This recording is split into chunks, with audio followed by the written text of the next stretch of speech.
Tyson's an old pro. Yeah. Oh, and once you've been on here, He's an old hat. yeah. I always tell people that Tyson is the one guest that I'm excited to have on because he has such a good voice. His voice projects, doesn't Yes. it? He walked in and I was like, boom. It's like I'm wearing headphones already. You know what I call him? Megaphone. Yeah. Well, that's a good name for it. It works. So as you can tell, we are back with another episode of the Blessing and Cursing podcast. So thank you for joining us. I'm going to start doing this at the beginning and the end, so get used to this for a little while. We appreciate all the feedback, all the questions, all the comments that we get from you guys here lately. We do our best to answer those as quickly as we can when we see them. So we thank you for that. If you'd like to help out the show, we're not asking for money. We're simply asking for shares. And the reason we're asking for shares is not so that more people can hear about us, but so that more people can hear about the message that we have. Every time you share, it goes out to your friends list, so everyone else on your friends list has an opportunity to hear this great message. And I know it'll be a great message because it's a message of God. But the way that the algorithms work is the more interactions, the more people get to see us. Speech over. Now for the fun stuff. We have guests today, so welcome to the studio. Tyson, it's been a while since you've been here. We've changed some things. It's been a few months. I really like the new setup. Yeah, a little bit more comfortable. It is. You get a chance to lay back and relax a little bit. I'm really in. Yeah. So if she gets going, I may just He may take just his knock nap off now. over here, Yeah. Give me a nap in. So why don't you introduce our guest since you brought her along? Sure. I will. This is Crystal Canup. This is my wife. We've been married since 2002. Yeah, it'll be 20 years this year. Awesome. Yeah. So I'm happy she's here to share what her life has been like and her testimony and see how the Lord's working in her life. Amen. I don't want to make you guys feel old or anything, but I was 8 when you were married. Yeah. The last guest we had on here, I think I mentioned a Rolodex, and I couldn't think of the name of it, and that's how she knew that I was younger than I looked. I guess. Okay. And I was like, okay, yeah, I know what it is. Yeah, we still have one of those at work. They're useful. I love having a Rolodex. Hey, It's all right. it is what it is. Some of us still need that kind of stuff. It's a lot easier whenever you do, leave a job or something. You're like, oh, I don't want to have this in there anymore. I can just pull that out and go to the next one. Yeah. So I'm excited for you to be here. I appreciate you coming. So why don't you tell us the story of how you and Tyson met? Let's start with that. Oh, wow.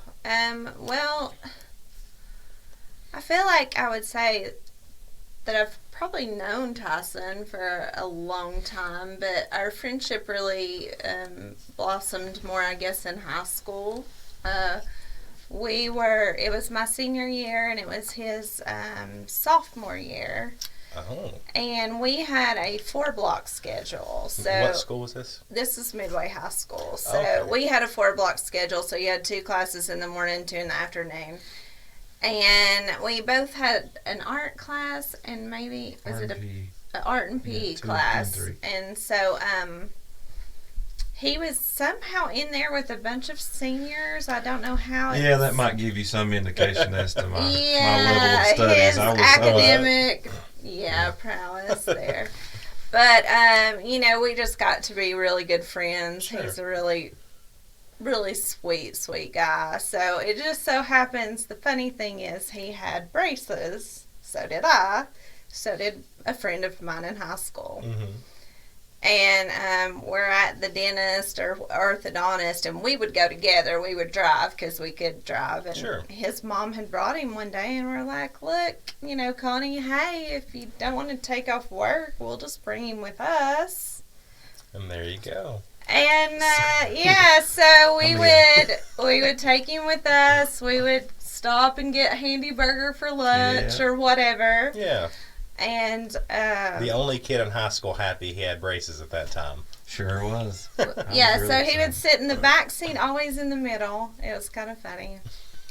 And really, we stayed, I guess, good friends from there on out. I mean, we probably lost a little bit of touch when I went to college. Yeah. I would see him from time to time, but then I guess, how old were you?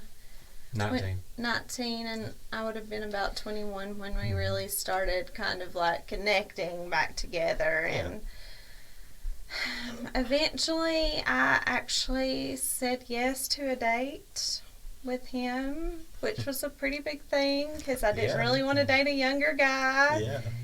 At that time, back in, the early 2000s, late 90s, it wasn't cool to date a young guy. Right. And But it was the right thing to do. So. I know. So how does that go from being, friends in high school to the point where you can say, okay, I'd like to take this to the next step of Well, I'll say that it was, for me, it was never a friendship. I was in love with this one. Yeah. Since that was my sophomore year that we really kind of, we're friends. At no friendly. point were you happy just being friends. Oh no, at no point. I made multiple professions of my love to friends of mine, friends of hers, and I even told people at that age that I was going to marry her. Yeah. So it was never just a friendship with me. Yeah. Well, I'm glad to see it worked out. Yeah, and I had, obviously other boyfriends through that time period where we were just friends. Sure. And I'm really glad that the Lord doesn't listen to all prayer, or listens to prayers, but doesn't answer those. Yeah. I guess I should say, because he knew what he was doing. And I remember thinking back on that time, and I always thought, I always thought Tyson was cute, but he was so young back then. Mm-hmm. I was 18, he was 15, 16.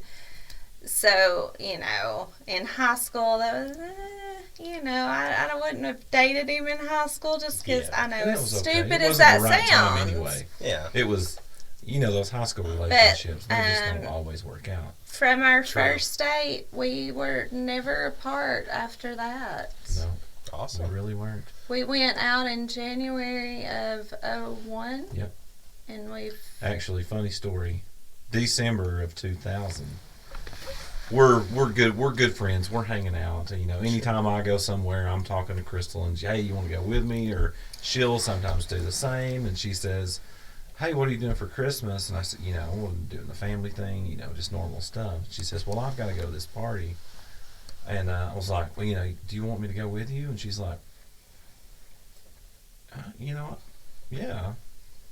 It was never a serious thing. But I never really was truly invited. I just invited myself. Yeah. You did And I invite went, yourself. and I was hanging out with Crystal, and I knew a couple of her friends, but it was all people that were much older than us. Very much older. It was a very awkward thing because we weren't dating No. as far as like a relationship, but in my mind, this was our first date. Right. So Like- you got the different counters. Yeah. Credit to both of you. You seem to have a pretty good memory of that to be able to narrow it down to the month. Yeah. If we didn't start talking on Cinco de Mayo, Savannah, I would have no clue. Yeah. I know that. I because mean, you were bringing I that just remember his friends they would just say, please, just go out with Tyson. Just give him a chance. And it was always, my excuse was he's too young. Yeah. And that was I had no other excuse. Yeah. But once I thought, you know what, I'm going to go out with Tyson, and I never looked back after that. And I'm thankful that I didn't. Amen. So Took her to the #1 China restaurant. There you go.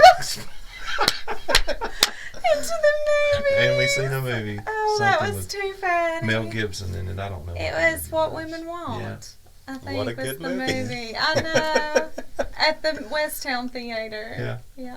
So you had mentioned, thank God that he didn't answer a specific prayer. Oh. And you talked about how it wouldn't have been the right time, right place. Wow. So after we've started an official couple. So how did the church life work? Did you guys go to church while you were dating? Did you kind of find, because you're going to Grace now, right? We are. Yeah.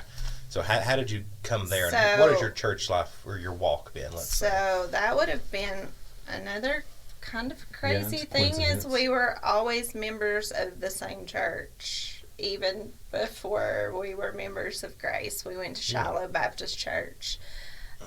Somehow he remembers that we always at the time went to the early service, and their family didn't. Yeah. I knew of Crystal. I didn't know Crystal because her family always came to an early service at Shiloh, and we would go to the standard, 11 o'clock service. What time is an early service? 8. It was We early went in to the the morning. It 8, was 8 o'clock, and then Sunday school, and My then dad's an early bird. Oh, wow. He works at the so they plant. were gone by Yeah. the time we got to church. So I knew of them, but I never knew Crystal as a kid. Yeah.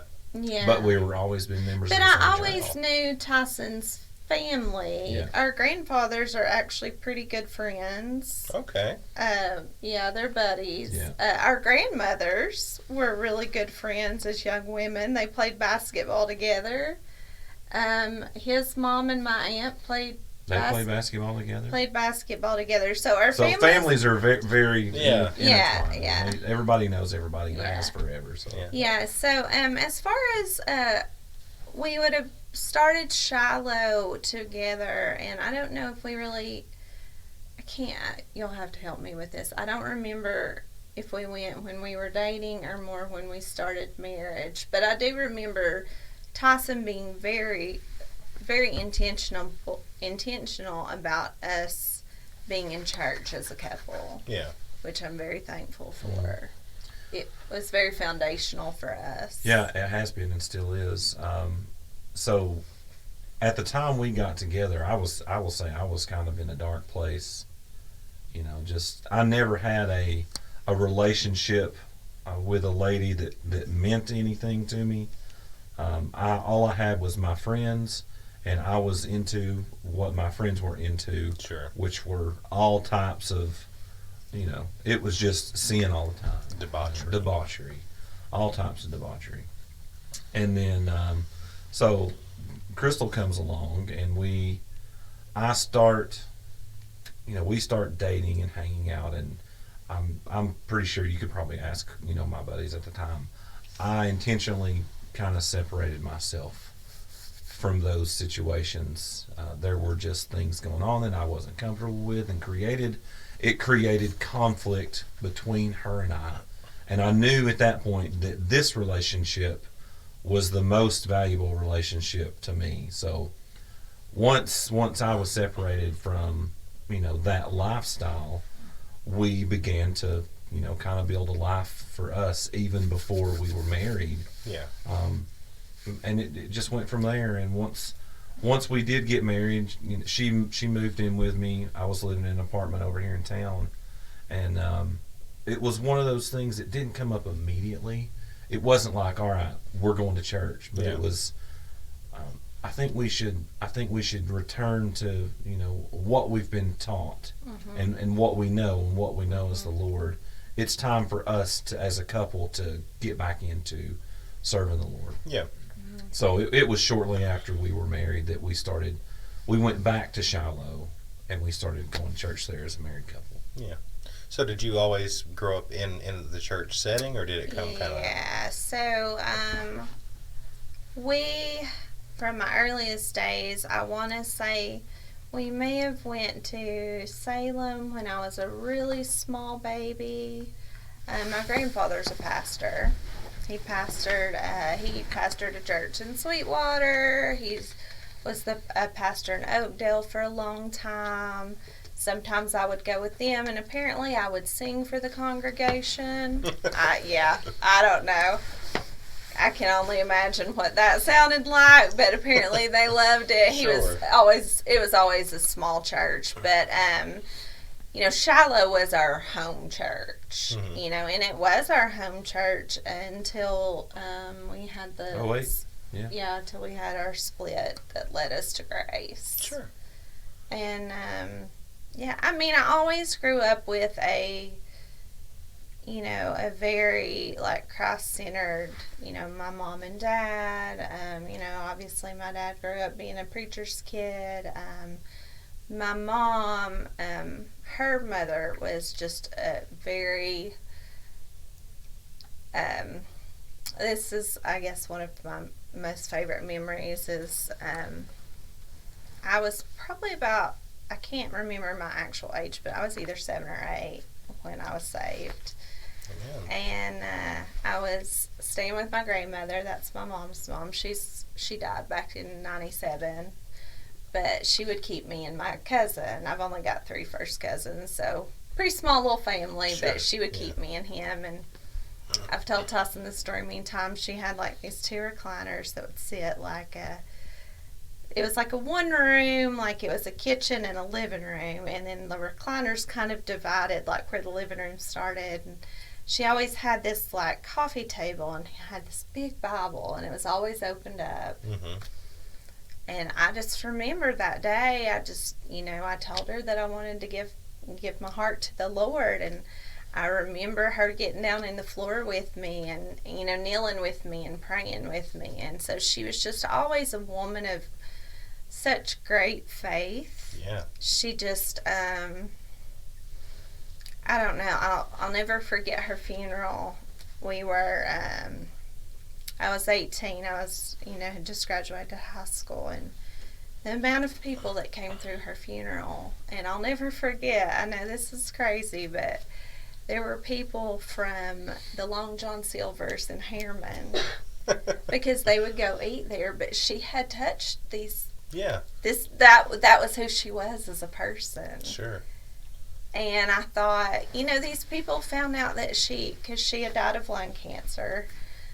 And I just thought, it just says something about that type of person. Yeah. And we had to cut the line off because it kept going so long. We did. And we had been standing for so long because people just kept coming through. But she just was such a woman of sweet faith, and she had these just wonderful hands that she'd just sit and she'd hold your hands, and she was wonderful. I miss her a lot still. Sure. I always think that she would have adored this one. Who doesn't? They would have been like this. Yeah. Yeah. Awesome. It sounds like I you heard had so an many amazing stories foundation. about her grandmother, and it's like, I think one of the big themes is she was all about family. She loved her family. And one of my favorite things is when you guys talk about getting together for dinner. No matter who you ask in her family, they will tell you the same thing. If your favorite dish is fried chicken and your wife's favorite dish is fried fish, Mm-hmm.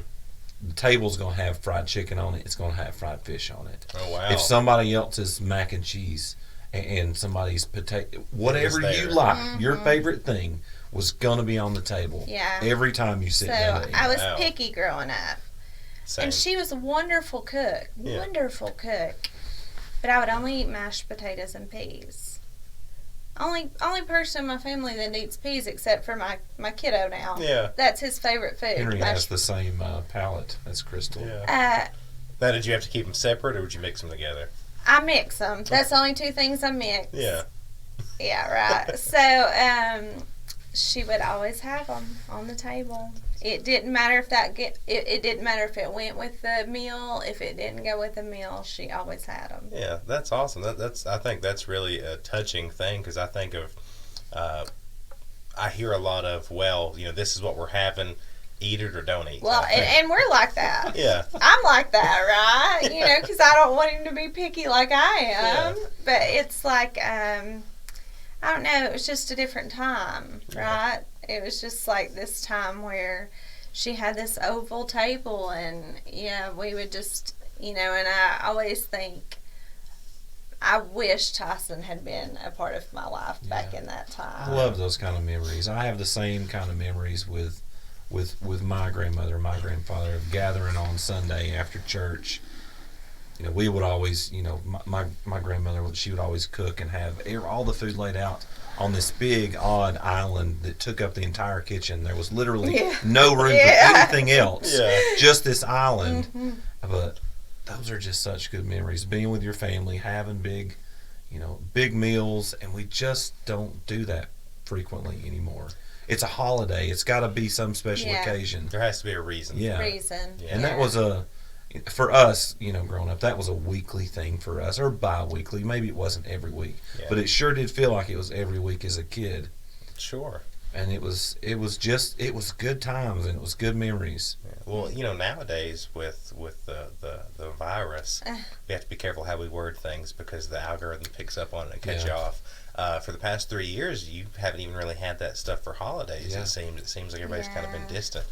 I can't tell you the last time that we actually had a real actual family dinner like that. So that's awesome that you do have that memory.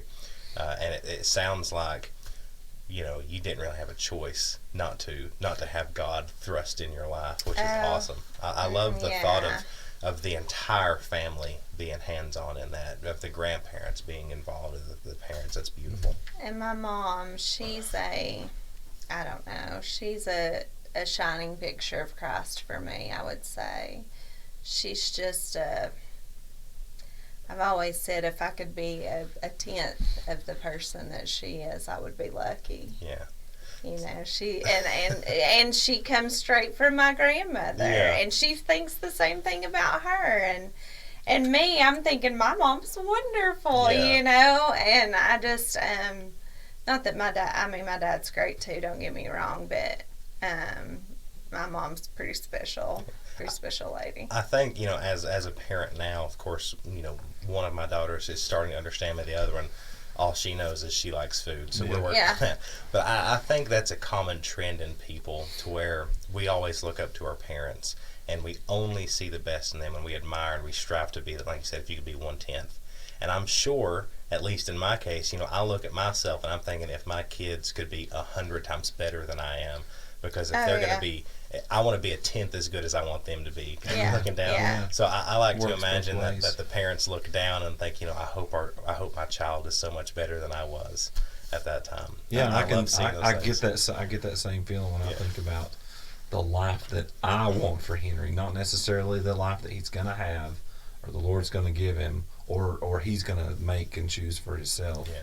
The decisions he's going to make. But I do have those. I want him to avoid these pitfalls that I fell in, and man, if I could just help him navigate those waters, then I feel like I've partially succeeded as a parent anyway. And that was one thing that was super important to us when we talked about having Henry, and I'm not really sure. I think the only day that he's not been in church was the Sunday after he was born. And if he's been sick. He was born on Friday. He was born on a Friday. Yeah. So we got to come home on that Sunday, but the very next Sunday we brought him to church. But that was a very intentional decision for us. Yeah.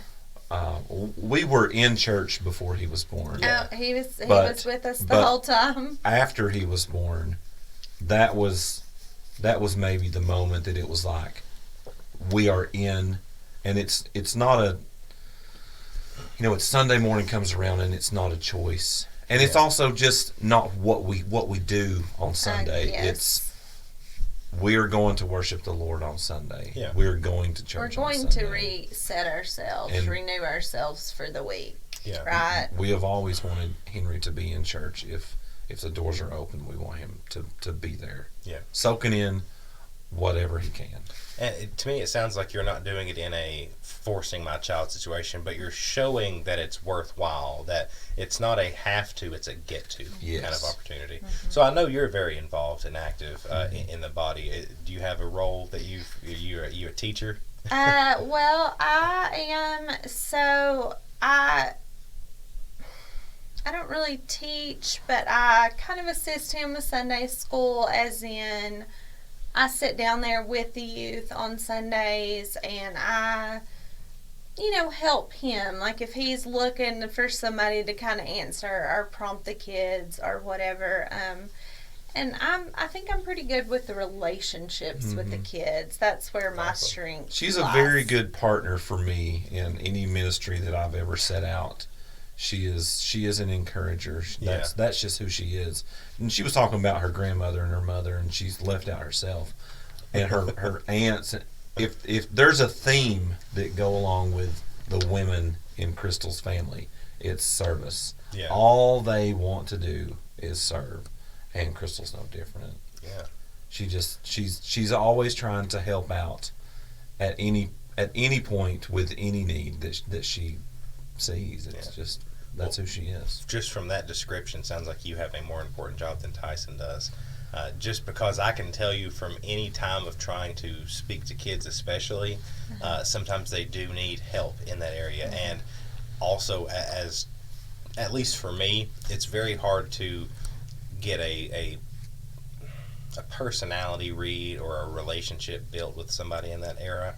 but it's good to have that because you need to be able to reach them on that personal level. So that sounds like all this time ago with your grandparents being friends, God said, "Hey, this group of kids is going to need these teachers here." So that's beautiful. I love seeing that. My I feel grandparents like and her grandparents were friends and together in like the 40s. You gotta love small town life. Yes, you hit it on the head right there. You don't get that in a big city. No, It's you're from over there and I'm from over here, and me and you know each other, and that's it. yeah, Not here, not in Kingston, no. and that's good. Sometimes it's bad. I was about to sometimes. say there's some ups and downs to Yeah. that. I want to say me and Savannah had talked about that, and I think our grandparents knew each other by name.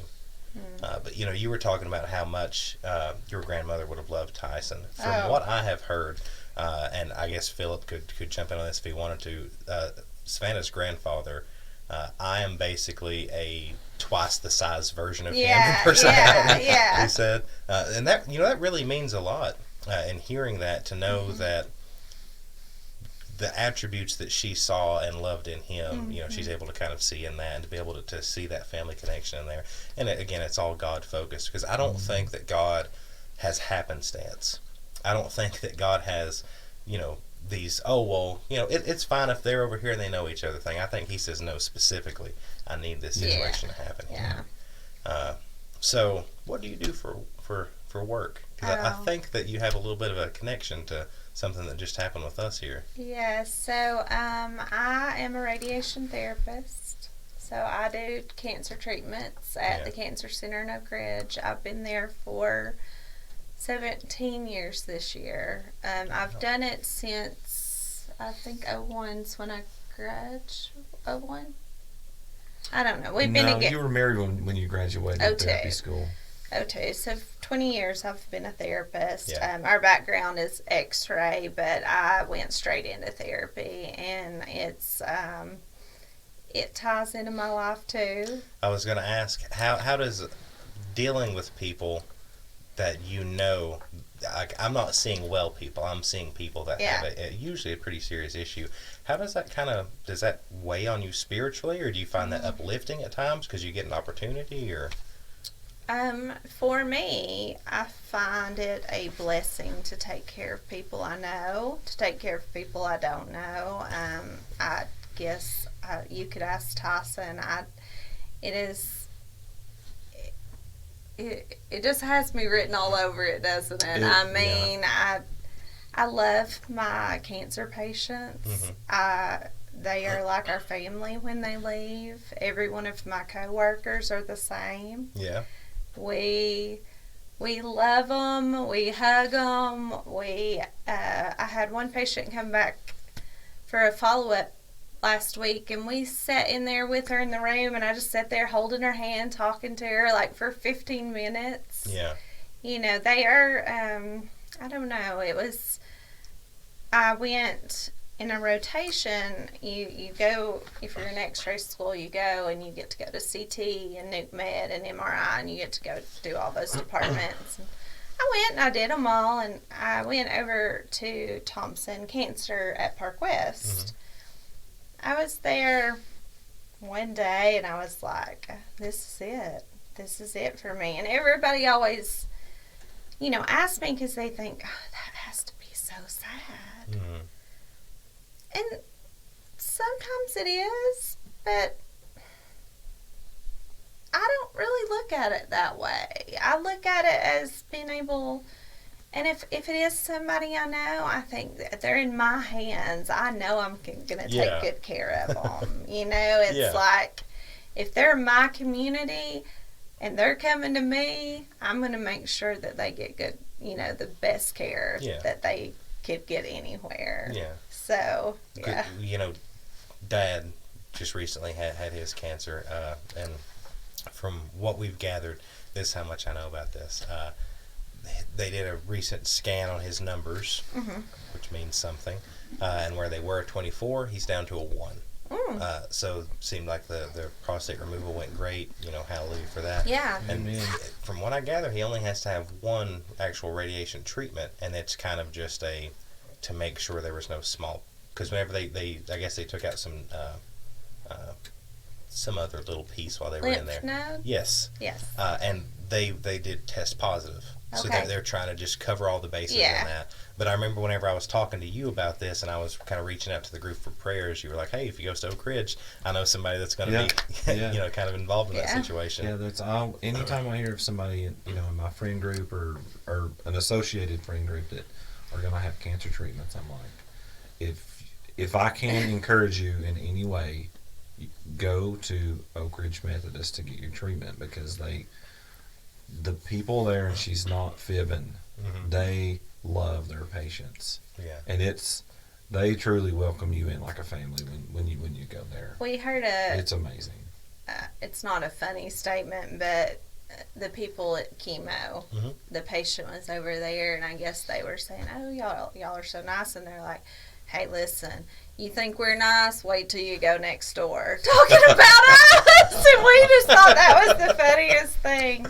But, I mean, we do, like, they get diplomas at the end of their treatment, and we don't just sign our name. Like, we write them things, and, like, we send these thank you cards, and our boss the other day was, she puts these, like, monthly things on the wall of things she sees us do. And one of our things was, she said, every thank you card I looked in, it wasn't just their names written. It was something personal about their family or their kids, or we'll draw a funny picture or something about their treatment, because we're with these people 30 to 40 times, and It's a different thing. Like you were in a hospital situation recently, right? So you had nurses and you had a doctor. Yeah. If you've seen them out somewhere, you'd be like, that's the person who took care of me. Yeah. You don't necessarily know their name, but you're thankful for them.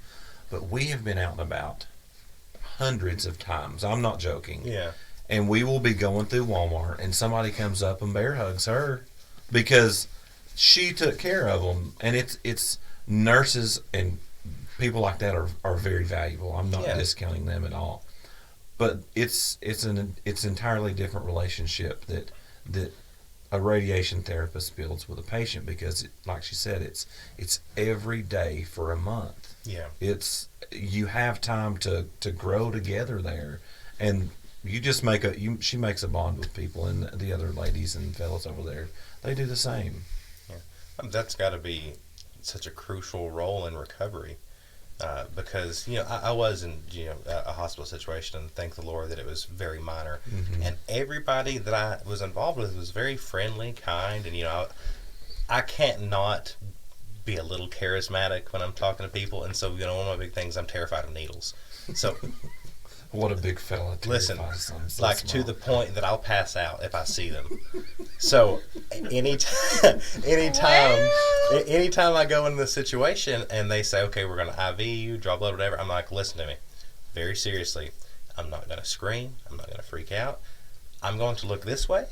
I'm never going to look back until everything's disposed in the sharps box. And so I'm able to kind of, that's as far as I can get with that. Oh, well, that's a good strategy. But I don't know names, and I couldn't tell them from there. But you're there every single day, you get a repertoire, and you start to get that. Do you think that's really a part of the recovery as well, as being able to have that personal relationship? I do. And I try to take that, and I don't know how much Tyson tells you, but sometimes I have to cover at the hospital. I get sent to the emergency room a lot. Okay. And I really don't treat those people any differently than I treat my patients. I treat my people the same way I treat everybody. Yeah. I even, the other day, speaking of needles, this nurse had been sent down from the floor to learn how to stick people, and I said, you can stick me.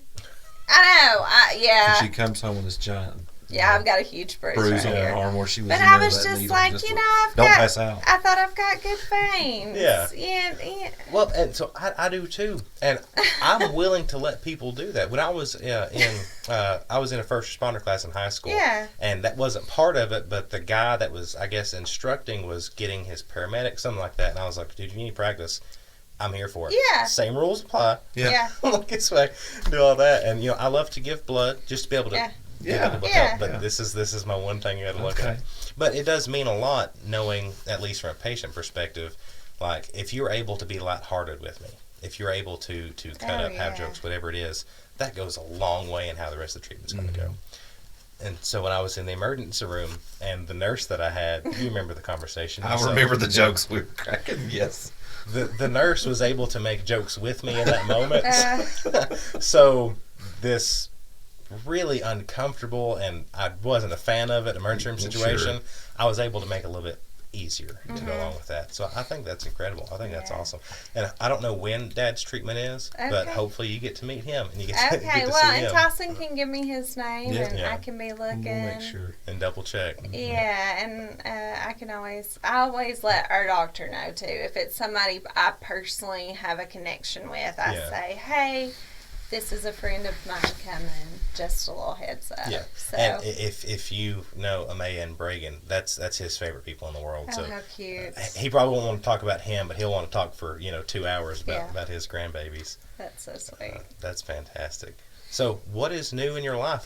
What is the future looking like for the Canup family?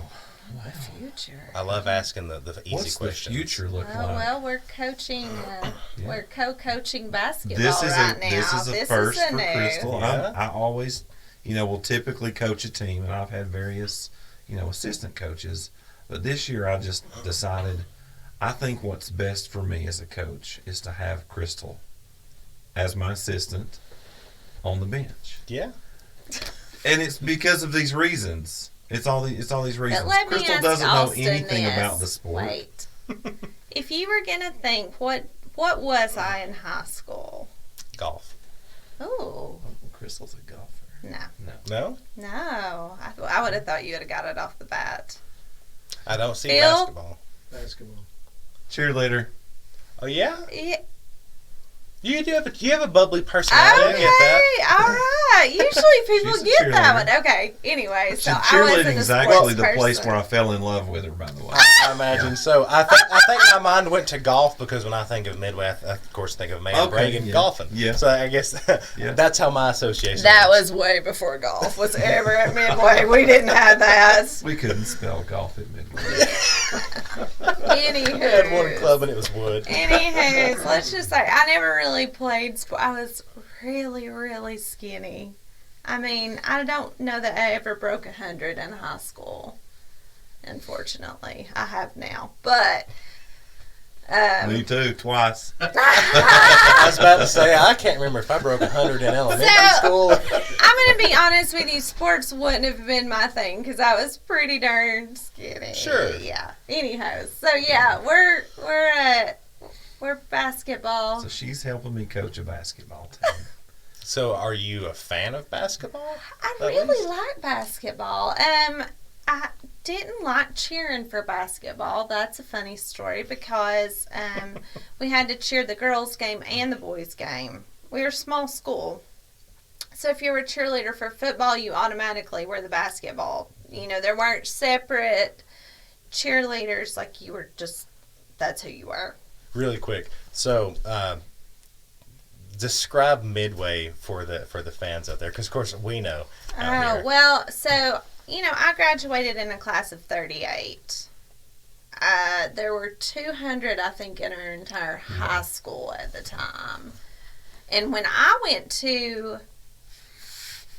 we didn't have a middle school when I was there. So when I left the elementary, I went straight to the high school in 7th grade. Okay. His story's a little different, but Yeah, I mean, it's... when I went to 6th grade, that was the very first year. No, actually 7th grade.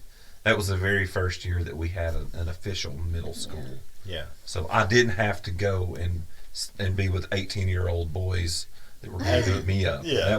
I was excited about that. Yeah. But I wouldn't trade that small school experience for anything in the world. There are relationships that were built with teachers and other staff there Yes. that are still withstanding today. Yeah, and Yeah. I still...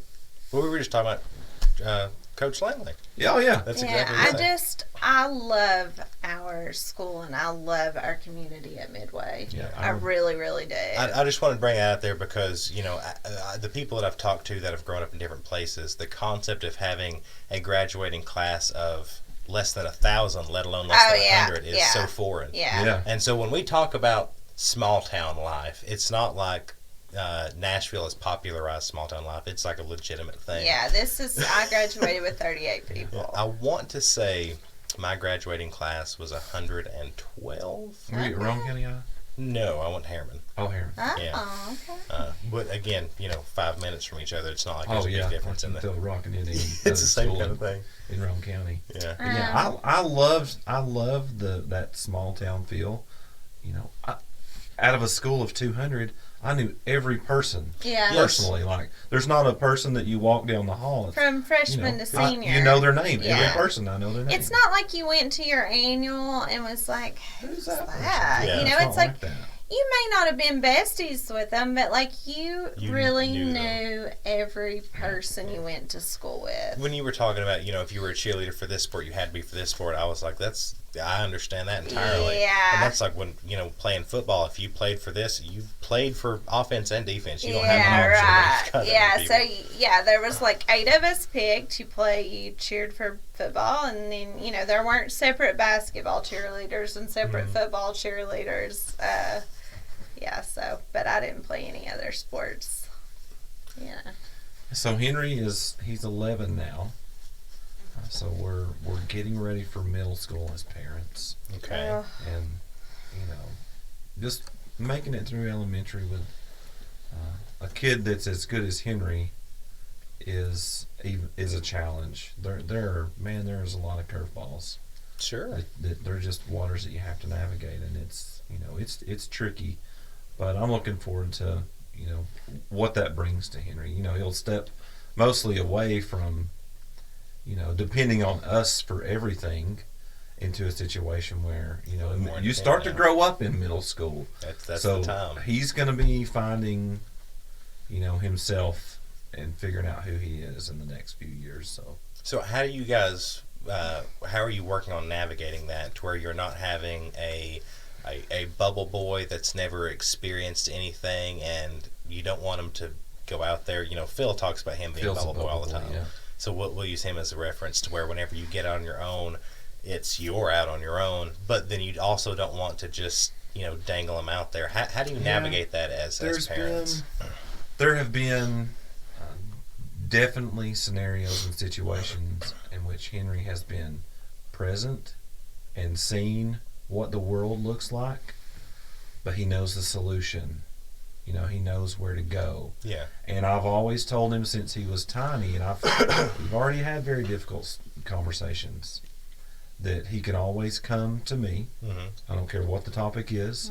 Even if you've done something wrong, I'm not going to get mad at you, because that's going to create a situation which you're not going to come to dad or mom next time. Right.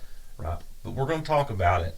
And I think even Henry, when he was probably 8, we had to have our first real, big boy conversation. Sure. I talked to him like a man then, as a dad, and as a a manly conversation. This is how we handle these things.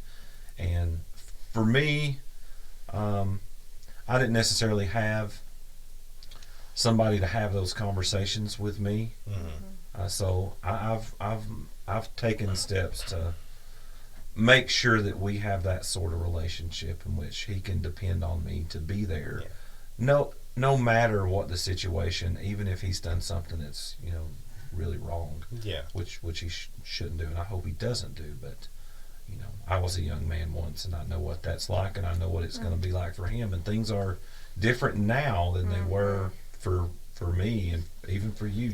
I'm 40 or 26, 27. I grew up in a different era than you did. Yeah. And, it's much more different. He's, it's a wild place to grow up in right now. So yeah, I'm concerned with my kids growing up because everything is so much worse so quickly, it seems. Yeah. And I remember, when I was in school, there were some things that are very disturbing to look back on and think that this happened in my vicinity. But I also think of, it's my responsibility then to give my daughters and son in the future such a firm grounding that they're prepared for that. Yeah. Not that I want them to say, I don't want to I don't want to like say, hey, here's a bag of this kind of drug, look out for this. Yeah. But I want them to know that these things are present, and there's other wiles, and there's people that are going to say things, do things here. Anytime something like that comes up, and he and I are there together, I try to point out, son, this are the results of certain choices, or this is the result of a certain choice, and try and navigate those waters.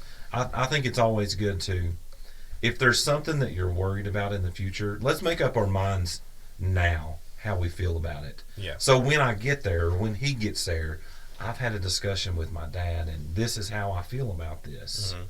That's wrong, and I shouldn't do it. Maybe it keeps him from doing it, maybe it doesn't, but he knows in his heart. At least there's that moment. Yeah, there's that, I shouldn't do this, but I really want to. Yeah. But afterward, he knows. Well, and you hope that with his salvation that there's that tugging of the Holy Spirit that's going to say, I know this is not right. I've been in Sunday school every morning, and I know the things that, because, you knew what was right and wrong. Certainly. But sometimes you still chose the wrong, we all, unfortunately, make that choice. Yeah.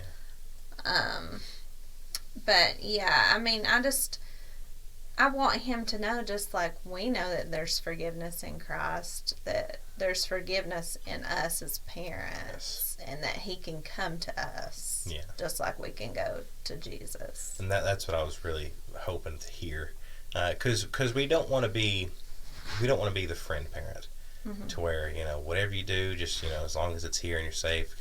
That's very dangerous. But then you don't want to be to the point where, like, okay, well, we're taking off your door, and you're not going to have nothing but a mattress on the floor because this one thing happened. It needs to be, I was there. Let me tell you what the future looks like down this road. Or, let us show you what the future would look like. Because another benefit of Roane County, it's very easy to say, here's your option. Right. And this is what you can look at. Door number 1, door number 2.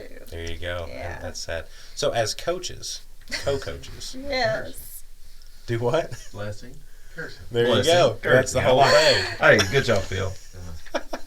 Way to come in, Phil. He almost whispered it. I was like, what's happening? I was like, Don't look behind the curtain. Yeah. Who's the man behind the curtain? It's very much a Wizard of Oz It scenario. is a Wizard of Oz! We need to get a big cutout and stick his head over the top whenever he's talking. Yeah. Like the little green, smoke coming up. Yeah.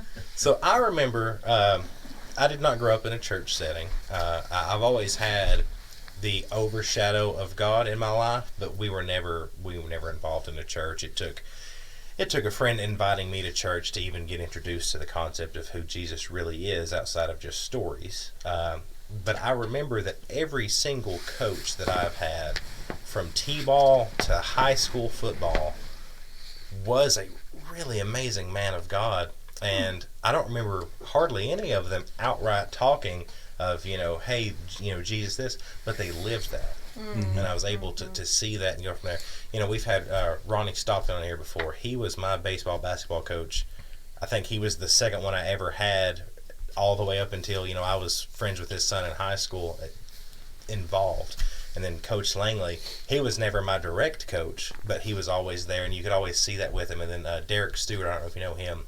He was the lineman coach, and he and Travis, I thought, were pretty close. And he is very involved in his church, and amazing. And I'm sure there's other coaches I've forgotten. So if you're watching this, I didn't mean to forget you.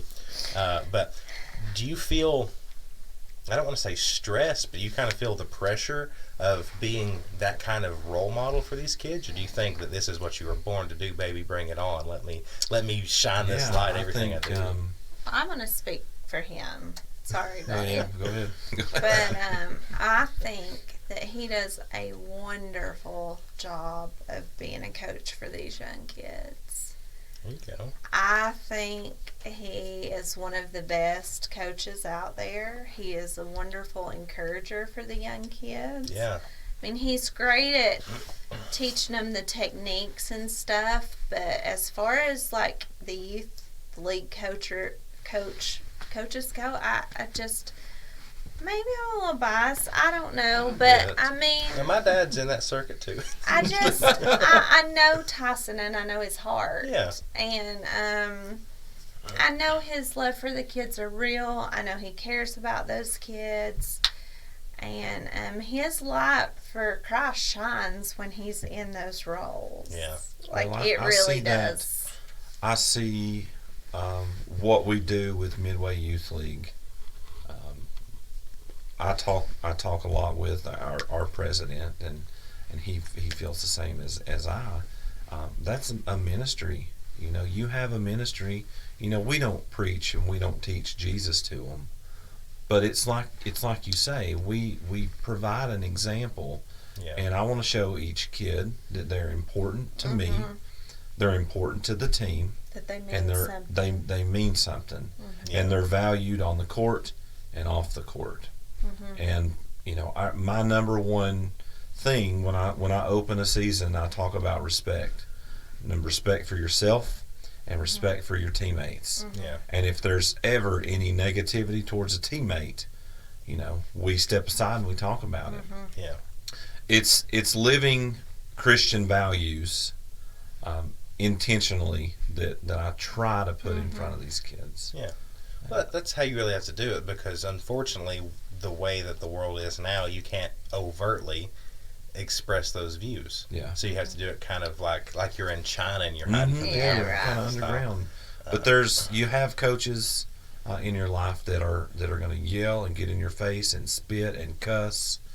I try to not do that. Well, so I think I don't know that I would be a very good basketball coach, partially because I hate the sport. I've always had very big feet, and I never understood how to dribble and not hit them. Oh yeah, there's no way. That's There's the that, problem, yeah. yeah. But no, I don't. I guess it's very difficult for me to be able to take the seriousness of this is a sport. We are here, you know, to be the best we can be, while also maintaining the sympathy, caring, and the empathetic Right. side of that. Like I said, I've been very fortunate to have coaches that have been very good at that, and you know, just based off what I know of you, I feel that you're going to do very well in that. Well, thank you very So, much. as far as the technical aspect of the game, do you think you're a pretty good coach as far as that goes too? Because I may need some help. You know what? Oh, I don't yes. necessarily think I'm a very good technical coach. That's not where my strength lies. I don't have the best strategy, Well, but I just have a different way of coaching. it's not because you don't have a good strategy. You are, he is, you know, he wants to win the game. Sure. But his focus is to teach the children how to play the game. Yeah. That is what he is there to do. He is not all about winning the game. You know, if we get the win, yay, we're all excited, happy days. But it's like he wants to make sure that they're learning how to play the game, that they're learning how to dribble the ball and to shoot the ball correctly and to do all those things. Yeah. I'm still not sure why I'm the captain, coach. We'll call it assistant coach for now. Assistant I don't know what the actual term I don't is. know what my We'll go term- with assistant coach. Because I already caused a lane violation on the first game. Because I yelled something at Henry and he got out in the lane during a foul shot. Because he was listening It was to me. it was very funny. You didn't cause that. It was he was just doing what he was told. That was a test. He should have known. Yeah. that. Yeah. Yeah. Here's how little I know about the sport. I don't know what that means. Okay, good. Well, So there was an opposing team shooting a foul shot. I know what that Henry is. was in, you know, the top spot where you line up. Sure. I'm yelling. It's his block the responsibility shooter. to Oh. guard the shooter when the shot goes up.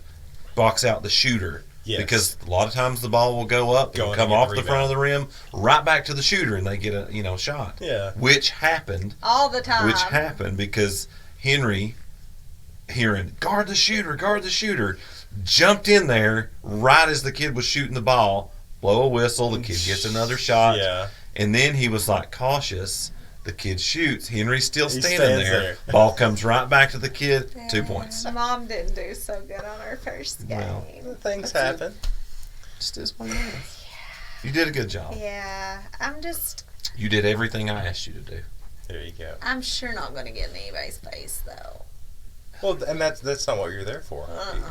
The way I see it, just based off, anytime we have a relationship with our wives and in Sunday school and co-coaching, whatever it is to fill in the gaps. You have strengths where he doesn't. You have strengths where she doesn't, and so you're to fit in whatever that is there to work. And I've hired her because of her management Wow, skills. what's my rate? I'm very poor at game management. yeah, If all my kids are there, I'll have 2 kids on the bench.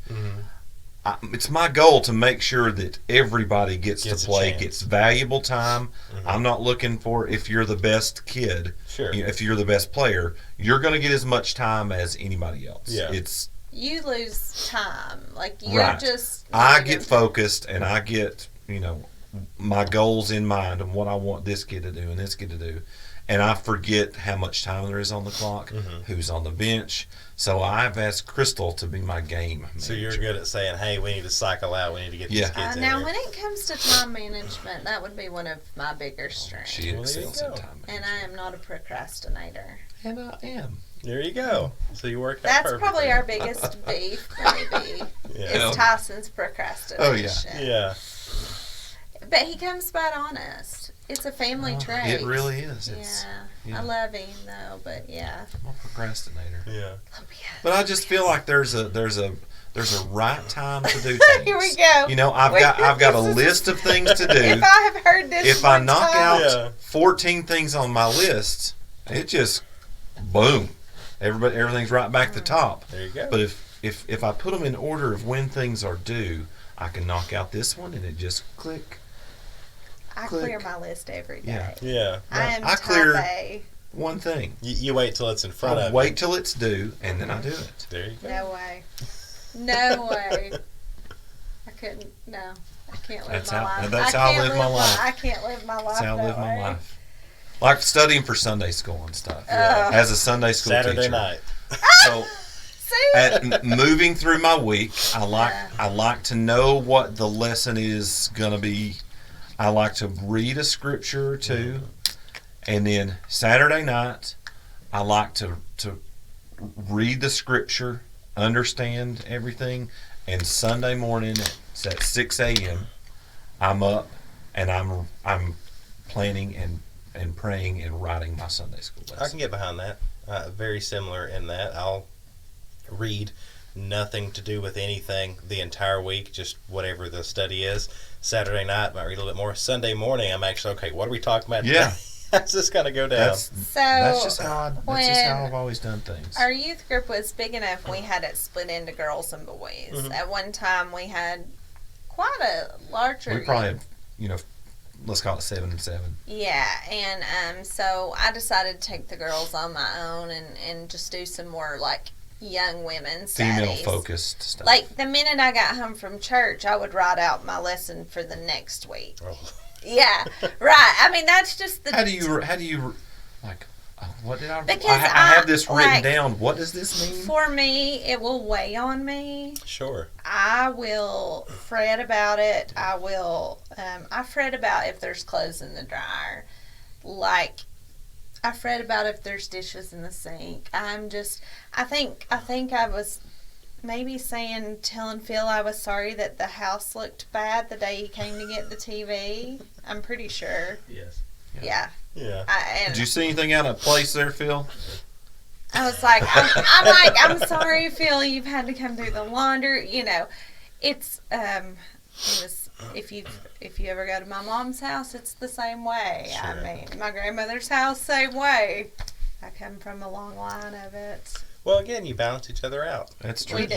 You make sure that stuff actually gets done, and then you handle the stuff I that do slips always through say the cracks. if there ever is a point where Crystal passes away and she leaves me, I know. I'll have no idea, what to do. Yeah. And I'll just maybe do one thing a day and think, got it. That's I'm good. not true. Good. That's not true. Yeah, I'd be lost You've without come her. a long way. I have been trained. You've come a long way. This is as long as you're not calling the funeral home day of. Make sure Yes. We will. I've always said my mom always has this really I don't know if I should even tell this, but she always has this funny joke that she says we'll all be in new cars in the funeral procession, like when she dies. I'm like, Mom, I'm pretty sure we won't be going to the car lot, like with your moolah, you know? That's the call you get. Mom's died. All right. Does she not say that? We're going to though? the dealership. We'll cry tomorrow. Yeah, I'm like, But Mom. you'll be crying in a Bentley. Yeah, I'm like, Mom, I promise you, I'm gonna be really. We will wait at least a devastated." couple weeks. Yeah, I'm like, maybe next week we'll have a new one in the. We'll wait. I love the thought of having that kind of personality, though, to where you can look at something so serious and still be lighthearted about Yeah. that. Oh yeah. We just talked. I guess it would have been last week. David's brother had passed. Mhm. We did the funeral for that, and everybody was saying that's the weirdest funeral they've been to because it wasn't our brothers passed on, all this. It was like, no, listen, he's so much better off than we are now. Yeah. You don't understand. Let's make sure you can get there as well. Yeah. kind of thing. Yeah. That's the kind of life I want to live, Yeah. to where I can joke about that. Absolutely. I try and joke about that stuff now, Yeah. and no one likes it. It makes them very uncomfortable. Yeah. I always tell Savannah that if something happens, at least the house is paid off. Got that? Got it Yeah, covered. we talked Got about that covered. too. Yeah. Yeah. Got the bills, taken care of. Everything's Yeah. good. Yeah, I think that's a really, that tells you where you're at in your comfortability with the Lord, Yeah. to where you can kind of joke about that, and it seems like you guys are spot on with that. Now we have joked about too. I think we were talking like again on my death, and Tyson's like, well, I might get a girlfriend. I don't know. I can't have another woman in this house. She'll do something and it won't be like Yeah, I'm you. telling And you. I I'll can't. never take another wife. I've done that once, and that's good. That's it. I'm good. You're appointed. You're So one. I'm Yep. like, I'm not sure if that's a compliment, but no, I mean, I feel the same. I get it. It's like, I don't want to do this life with anybody else but him, Mhm. So I hope we get to live a long life together. I think I hope Savannah's. he don't get rid of me. I think Savannah's not. dream is that we both die together in our sleep when we're older. Yeah, like Notebook style. Yeah. Never watched it. Wouldn't Oh, know. Don't okay. watch it. It's not worth it. Everybody, all my friends, they say Tyson and I are the Notebook. So if you don't know the movie, Is it that won't. who has the bad memory then? Because is that part of it? It's her. That's like the Yeah, Notebook she's thing. Yeah, got- but technically, I guess it would be you in our case. Yeah. Yeah. I'm on my deathbed. Yeah. Yeah. Does that feel laughing?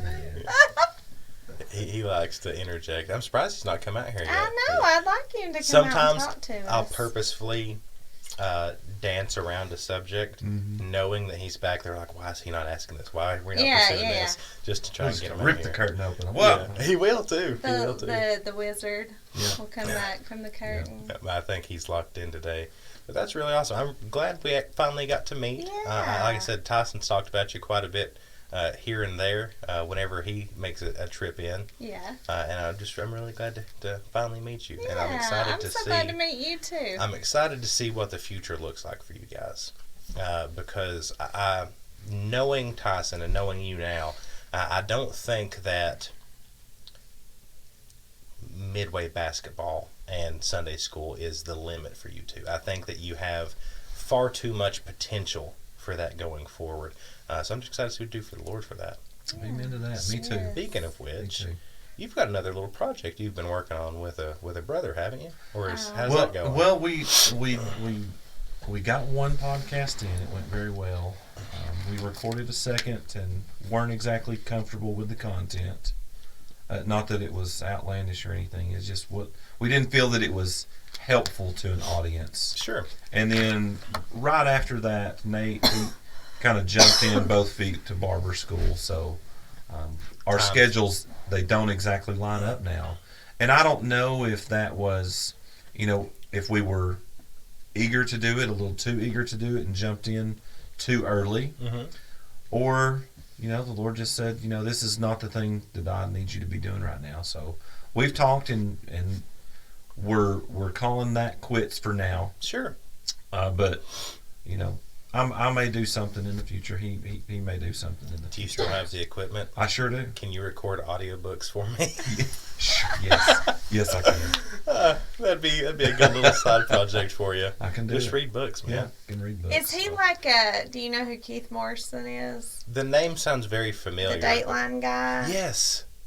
It's that sounds like Keith Morrison for me, Tyson for you. Yeah. Yeah, If like you like to listen to murder mystery podcasts like this one, and Keith Morrison is the Yeah. he's just got a that's voice of gold. that's my little secret. I listen to. I love crime and murder, and That seems to be a popular trend with women these days. Is they're all about murder. you know, it's like you see me and you think, ooh, and then it's like if you look at my podcast list, you're like, oh. Yeah, you know how to kill people and get away with it for That the is longest time. right. Yeah. There's no way though. I could never do it. I couldn't be quiet about it. That's what a killer would say. No, so I listen to probably 20 plus podcasts. I don't listen to the radio anymore. I listen to talk radio. Yeah. Just because I'm looking for information. I can listen to the same song 1,000 times. That's fun, but I want to hear information. Yeah. And so there's some podcasts where I'm like, wow, this is a professional voice actor. This is somebody that is trained. They have a good timbre about their voice. They've got a good setup. And then other times it's just people that have a microphone. Yeah. And the content is good, but the quality's out there. Yeah. People have always said, Austin, you have a really great voice, and it's you've got power behind there. It's got the good gravel to it, so to speak. And then Tyson comes on here, and I was like, well, if my voice is good, what is his? Right, What was that? Yeah. I don't know about that. I have to have a little fanboy moment from that because There again, you go. there's very few people that I meet. We talk. There's few people that have been on the podcast that have been younger than me. So I point that out, and I'm like, yes, this is awesome. Finally, somebody that I can be a little bit of seniority to. And so you're the same way with the voice on that. So I love to have that, so we can have this going in there. So does Henry think that he's going to have the Canup voice? Ooh. Because he's getting to the point where we're going to get that shit. Oh, yeah. He Well, does he already talk talks about the about it. voice. He's back there. I don't know if he's listening or not. He's behind the curtain as well. Yeah.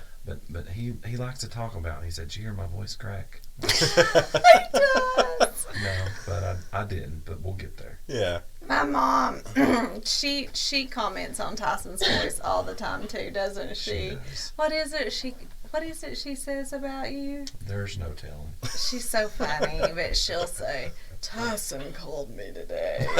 She'll do like that. And he was talking like, and like when mom does it, it's real funny. And, we just all laugh because it's just this clear, deep, like, voice. Yeah. And, Well, like, it's just something that's developed as moving through really my career, Yeah. like my profession. I've gotten into a place, not that I'm there now because working remote all the time. Yeah. But I was in a position where I was multiple times a week, presenting content to a professional audience. So And you've so- had to get the presenter Well, voice. yeah, and when you land in a role like that, you kind of have to get intentional about, do I want to sound like a redneck Yes. in front of 100 people? no. And the answer is no. The answer's You kind of have to, if you're serious about your career or what you're doing, I'm sure anybody who hears me speak will still tell you he's Yes. from the South, Yes. but I don't. He's not from the hills in the south. Yeah. Yeah, so I've had that same experience. Yeah, you're a speaker. When I was in high school, I did my level best to not have an accent of any kind. I would even, embarrassingly, I would pick up ways that other people would say words from different regions. Yeah. So that way you could never pinpoint it. So I still say about instead of about. Just to throw people off. Yeah. And so when we started this podcast, I thought that I spoke pretty straight line. That I could be on national news and just have the news voice because it's supposed to be no accent. And then I heard it and I was like, oh Lord, no. Yeah. I have lost the no accent and it is thick Southern now. Mm-hmm. But I have noticed when I'm preaching that there is no control over it. It is as Southern as it can possibly be. And I don't know if that is God saying like, this is the true you. We're talking about truth. Let's be true. Not that this isn't the true me. Yeah. But we want to have some production value. So Sure. Yeah, right. Sure. So when you're presenting to Sunday school, what have you, do you present like you're presenting for like an office meeting, or are you more? No, I would say office meetings are much more structured. I'm running through a bullet list. It's very succinct and to the point. Like you've got a bullet that reads a couple words, and I'm going to talk a paragraph about the bullet, and not write the paragraph and read the paragraph on to the next one. It's a very different thing. So doing a Sunday school lesson, I like to write myself an outline and ideas of directions to go with a conversation. Now, a lot of times, as I'm teaching, the Holy Spirit will pull the conversation in a complete and opposite direction, and I'll look at my notes later and be like, man, I missed that, and I missed that, and I missed that, but we got so much good meat out of the lesson in another direction.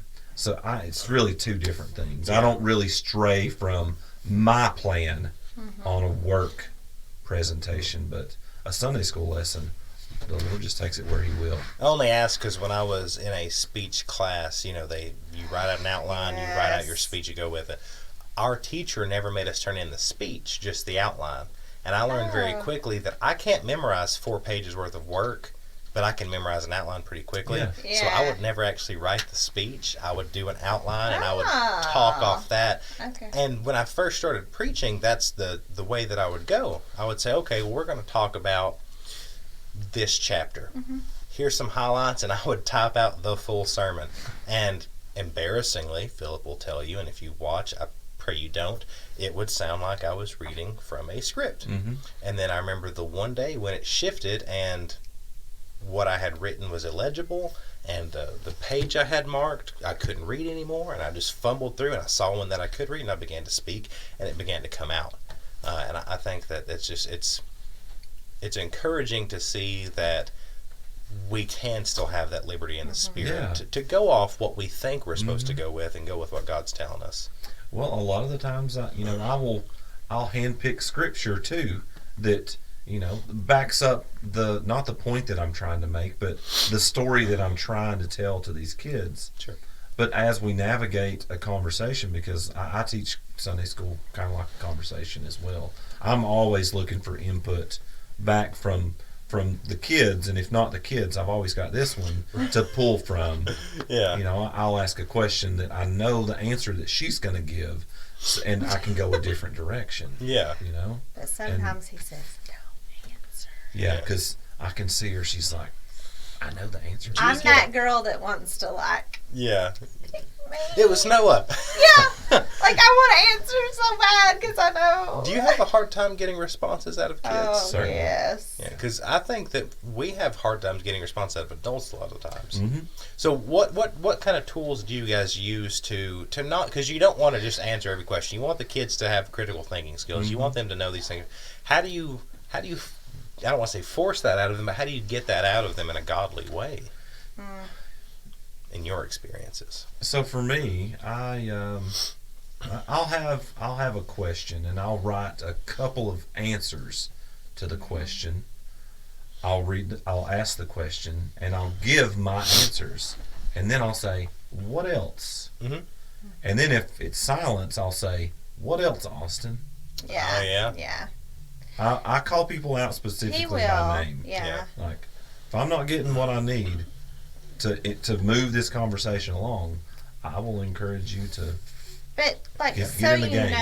These children, we have went through at this point multiple cycles of we've had these kids now since they were in the 6th grade, and they're now in high school, so they know you pretty well. Our relationships are and again,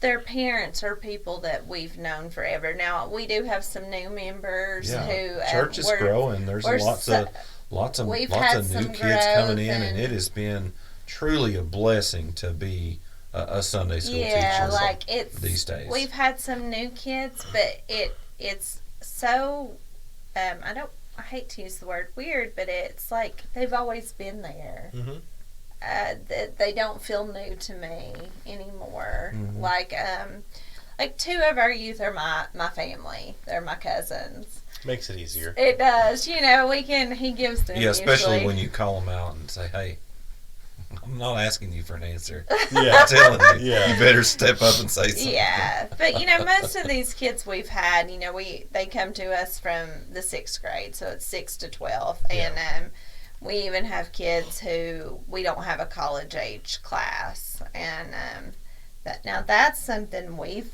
been interested in. Like at some point in our life, we would love to teach, or I feel like A young adult class. like a young Yeah. adult class. Because I still kind of feel like I'm a young adult. But You give In off your young that, heart. adult that may vibes. not be true, but but a lot of our college kids are still at college, so Yeah. they don't come in all the time. They were kind of our first babies that they're in college now, and even still when they come in, I'm just like, oh, Yeah. hey, and I love on them, and I mean, he'll tell you that I still have, I text with the girls and have Yeah, she relationships. still has- with the girls, very, very close relationships with those girls, and they're juniors in college now. Yeah. And they came into me as a Sunday school teacher when they started in Sixth 6th or grade. 7th grade, Yeah. and it's You 10 know, years on, and she's still got relationships with these girls. I will and- meet, we'll have coffee with them, or we'll eat lunch, or like we went on a camping trip, and they came down from Cookeville, and they Awesome. met us for dinner, and then they came. It's just a to- ministry yeah. that doesn't end. I was going to say, can I tell you that's probably one of the most important things I've heard you talk about? Because we had a brother that was on here a while back, and he talked about how he grew up in a church setting. He never really strayed away from that. His entire life, he was as devoted can be, and he got into college, and he just kind of felt like he dropped off. Mm-hmm. He didn't go down necessarily a dark path, but he went down a gray path. Yeah, Mhm. right. Where he wasn't involved, he was no longer going to church, he just kind of felt like he was on his own. Yeah, And part of it was because he had lost a connection with where he was from. yeah. And of course, the Lord blessed him. He said he was walking down and he just saw a scrap of paper that was about a Bible study meetup. And he was like, okay, this is it, Yeah. though. But to have somebody that's active. Yeah, in so I reach pursuit. out to my girls, and I, from time to time, I just say, how are you all doing? Yeah. What can I pray for you for? What's going on in your lives? Like, I try to keep an open relationship with them, Yeah. as to be like, I'm still here for you all, no matter if you're not living in Kingston at the moment. Mhm. I'm still your person, like if you all need me, and I feel like they know that. Oh yeah. And know. as a teaching duo, it's not just me.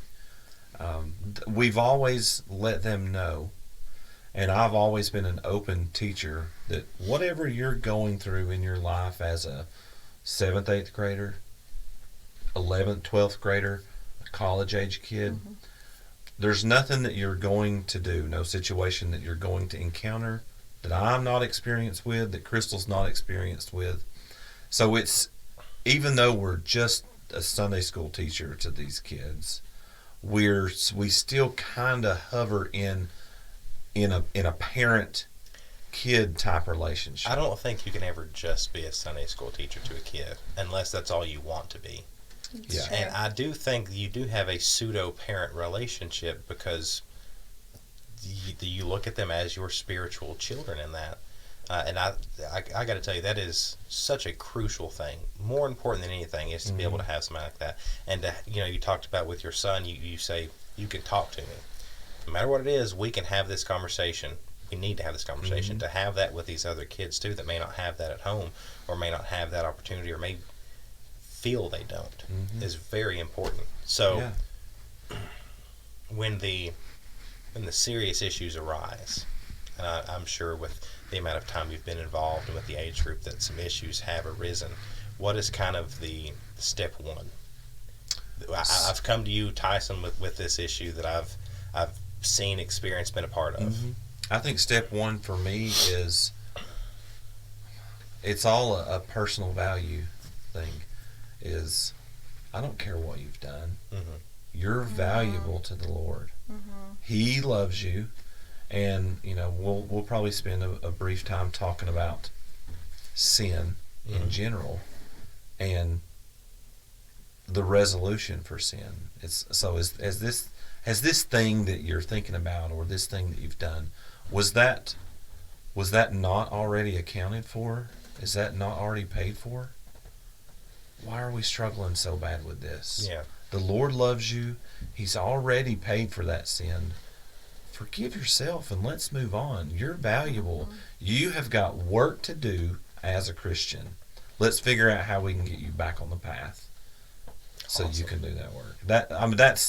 That's what, and that I think she would say this, something similar. Yeah, I probably approach it maybe a little bit differently, just because I try to think of what can I do or get for people to maybe encourage them in their spiritual walk. Yeah. So, especially with my college kids, I may send them on, like I'll go on Amazon and maybe look up a 1-minute prayer journal or a 1-minute devotional or whatever, and just send it to them in the mail just to kind of encourage them to be like, look, I've been here. It's hard. You're in this gray area. Yeah. You are. Some of us don't go through that gray area, but some of us do. And just to know that there's this person other than your parents, there's another adult out there that's rooting for you, that's on your side, that will listen to you, not judge you for whatever, and will be there to help guide you through this time. And that's what I want to be for these kids. And Tyson will tell you, I'm probably worse than he is, but like every once in a while he'll want to go in the adult Sunday school, which means we have to leave the kids for 13 weeks. And I get a little upset with him. Yeah. Probably more than a little. And I grieve. She does. I grieve the kids. But there's certain things, like right now, Pastor LeGrand he's teaching a class on biblical parenting. Yeah. When you made that announcement, I thought, I want to be in there for that. Yeah. This is an area that I need help and direction and encouragement, and I feel like I could really learn and experience a lot and build relationships with other parents in the room. I want to be there. Yeah. And she's like, I want to be there too, but I don't want to leave the kids. Yeah. And I grieve them. And so today, our pastor had something going on at his house, and we were all going to have to be in the same room. And I said, why don't we just take the kids today? I was like, let us have fun.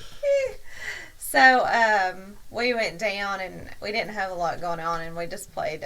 We have this old, I don't even know how old it is. It's a Bible trivia game, and there's this very Tyson and I go head to head, and I'm very competitive in Bible trivia.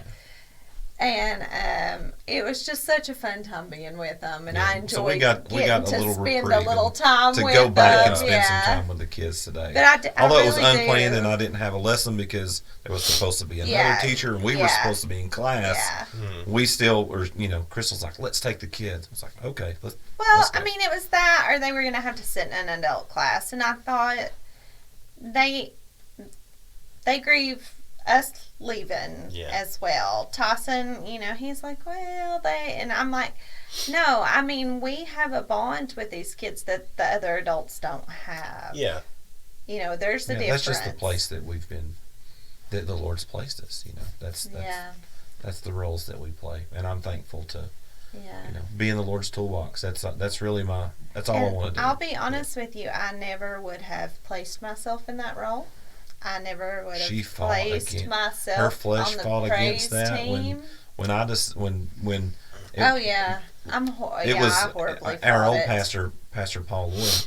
He had approached me, and another elder of the church had said, we really think you need to be teaching Sunday school. And I'm always the type of person that, without thinking and without discussing with my spouse like I should do, here we go. I'm like, let's do it. I'm in. And then I'll I had to tell Crystal, hey, I volunteered to do this thing. and she was not about it for a little while Well, until I think because she was in the adult Sunday school class, and she had a thriving relationships there, enjoyed it. Sure. Everything's going good, and I started saying, I really could use you in the youth Sunday school, and so it took some convincing, and she finally came over, and now it's the role is reversed a little bit. That's where she wants to be in there, and I want to be there too, but I also want to grow in certain ways and go through the other Sunday school classes. And I cannot tell you the amount of times that I have just wanted to sit and listen to somebody else preach. And, that's my role. But we do need that every once in a while. We do need to be able to learn instead of just to give out. And Austin, that's where I sometimes fail because I forget that he needs a break too. Because I'm just getting to sit down there and be his, little co-captain and be like, oh, yeah, and stuff. And I think, he's doing the harder part of it and I'm not. And well, I have learned so much, and the Lord has encouraged me so much as a teacher. But you're right. Sometimes I'd want to step away and be taught by somebody. Yeah. Yeah. I think that's a valuable thing. And I want to be able to be taught. When I get over my grief and I realize he's right, and I also feel like I need to say that we have been so blessed to have been shepherded by our former pastor first for 38 years. Yeah. Wow. So he was our pastor for 38 years, both me and Tyson. Yeah, he baptized Crystal, me, and Henry. All three of us. Wow. Yeah. I think that if I make it to 38 years, the only people that'll be left will just be Philip. I don't think so. Just wonderful, wonderful man, and I had to grieve him a little too when he retired. When he retired and left the pulpit, it pulled tears out of my face. I was sad.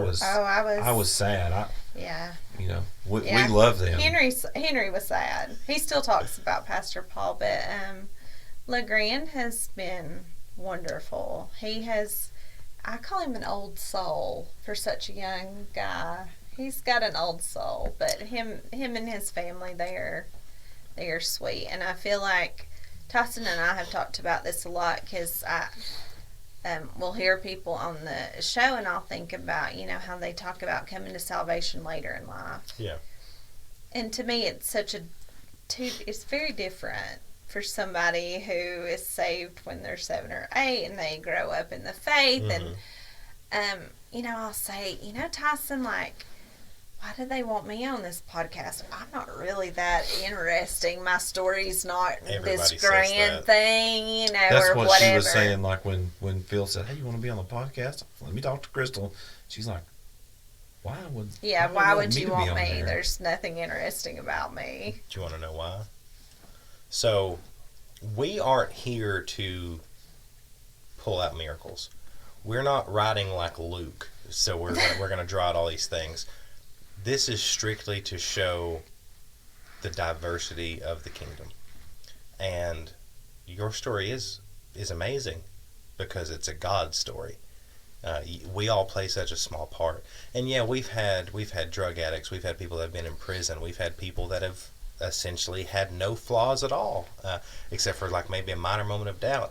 We've had people that are professors at UT. We've had all these different things, but the thing that really draws it all together is that God touched your life. Mm-hmm. And now you are taking that and not keeping it, but you're giving it to everybody else. And if there was one trait about you that I've picked up from this, is that you leave a piece of yourself with everybody you meet. You imprint on them and they imprint on you, and you stay in contact with Sunday school kids that are on in college, and people run up into the store and hug you, and just because you were in the hospital with them and you got to know them like that.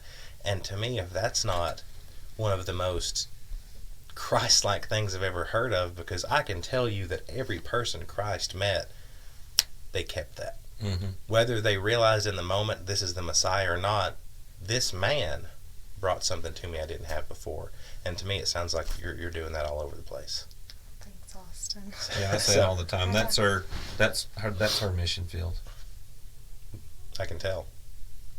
I mean, I tell Tyson I just do what I feel like I'm supposed to do. It just feels... That's all you're required to do.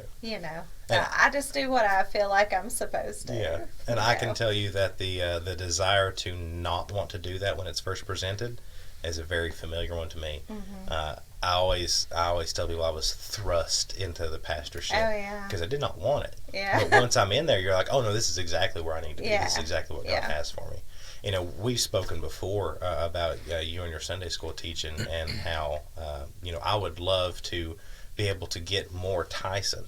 To be able to, because we have stuff. We got Jonathan, and we've got all these different groups, and we've talked, and you've said this is it. This is where I'm at. It's not this and this. It is this for right now because this is what God's called you to do, and that's admirable.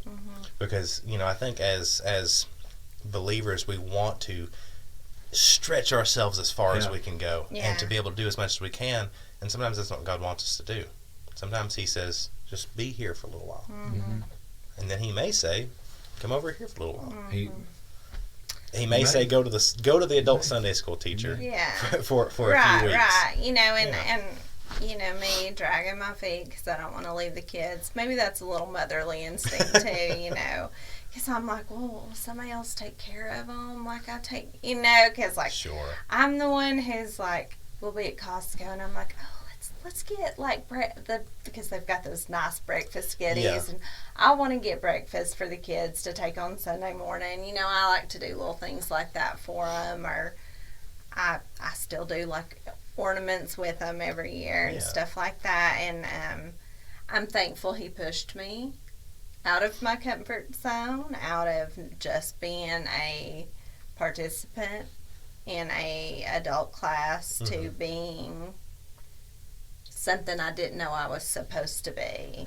I've never in my life thought I should be on the praise team, but there I am every Sunday. The cheerleader has to be on the praise team. That's you're cheering for God. And it's not because of my voice, I assure you.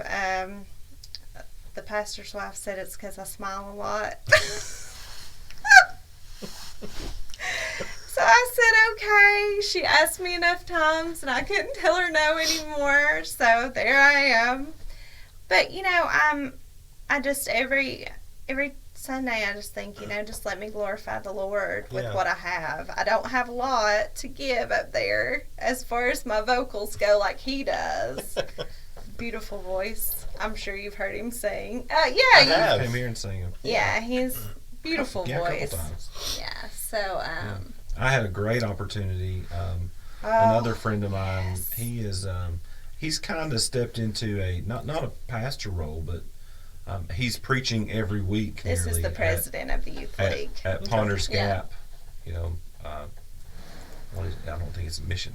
We'll just call Ponders Gap Baptist Church. I don't know what the name of it is. Sure. Down in Salem Valley, it's right off Dogtown Road. He's preaching there nearly every week, and he had asked me. We served together on the ministry team at Grace. He was our bass player, and he felt led to, look for ways to serve the Midway community in other ways than just the Midway Youth League president. So he's found a place where he can go down to the Midway community and preach. And he asked me to come down and play guitar at this little country church. And it was just such a blessing to go down there. So beautiful. And worship with these people that as soon as you walk through the door, they just love you. Yeah. And they've never, I knew a couple people in there just because it's a small community, but, they just come in, or you come in and they love on you and you worship together, and it's just, you can immediately tell that it's still family.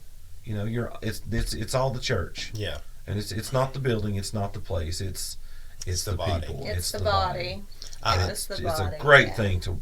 I just enjoy worshiping. I love being able to go into a facility and getting that comfort level, and to have everybody in the room understand that doesn't matter where you're from.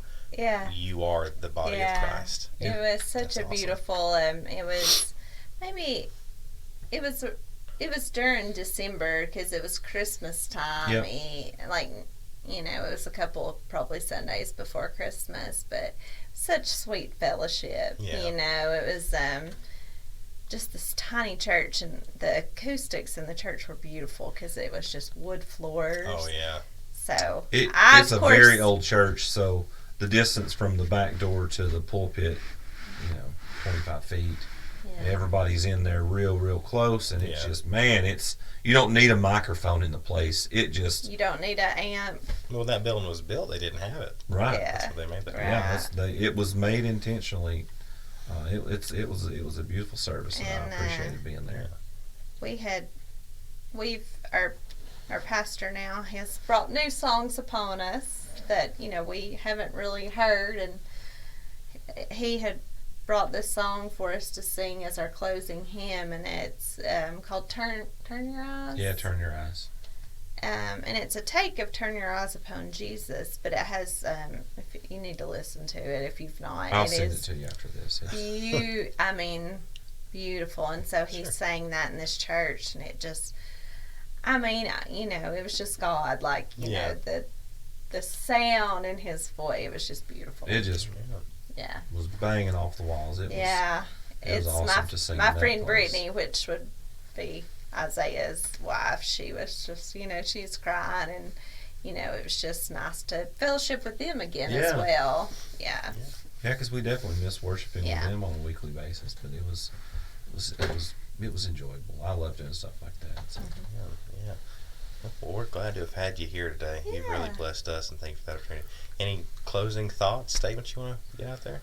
I don't think so. Thank you for having us. We love you. Thank you We for love asking me. Yeah. It's very sweet of Thank you y'all. for being here. You see, it's not so bad once you get going. It wasn't. No, Tyson he said, you're going to be fine. Austin's really good at leading you into it. And I was like, I've always told Tyson, I said, I feel like I will always, when I hadn't met Phil yet, I was like, I can tell by Phil that I will like Phil. I Sure. can tell I would already like you. I hope so. I hope you like me too. Yeah, absolutely. There you Yeah. go. But I was like, okay, but I get really nervous. As fair. chatty as I am, Yeah. I get nervous at first, but no, it's been good. It's difficult to talk about yourself. So Yes. I always try, and we'll do a little bit of personal, but then let's talk about the God, because everybody likes to talk about God.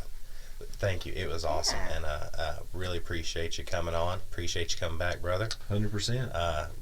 Definitely miss you. And it's the same thing. Talking about when you go to worship with your brother that's been away for a while, it brings that back. It's It always the does. same thing whenever Jonathan or Steven or you come back on here. Feels like kind of bring that back. A By the little way, bit of reunion. yeah. Speaking of voices, you need to hear Reunion tour. Steven's impression of us. Oh. Because it's pretty similar. It's not I good. don't know where this is going to go. Just you'll have to hear the impression at some Okay. point. It should be Yeah. funny. Philip, you got anything behind the curtain? Nope. Hey, Henry, how you doing, buddy? There you go. There you He's go. quiet. He's got his AirPods in, I'm sure. Yeah. No. No. You just don't have anything to say, bud? No. Okay. There you go. We had to get the We two got words in there. this back Yeah. Folks, we appreciate you joining us today. We pray that you got a blessing out of this, as I know we definitely did here. If you have any questions or comments, please feel free to leave them under the video here. You can message us directly on Facebook. Philip and I can both see that to communicate with you. You can email us, blessingandcursing3019@gmail.com. And again, like we said at the beginning of it, the best thing you can do to help the podcast out is to share it. So that way more people can just hear these amazing stories and to be able to see, the track record of God in these people's lives. So we thank you, and God bless you.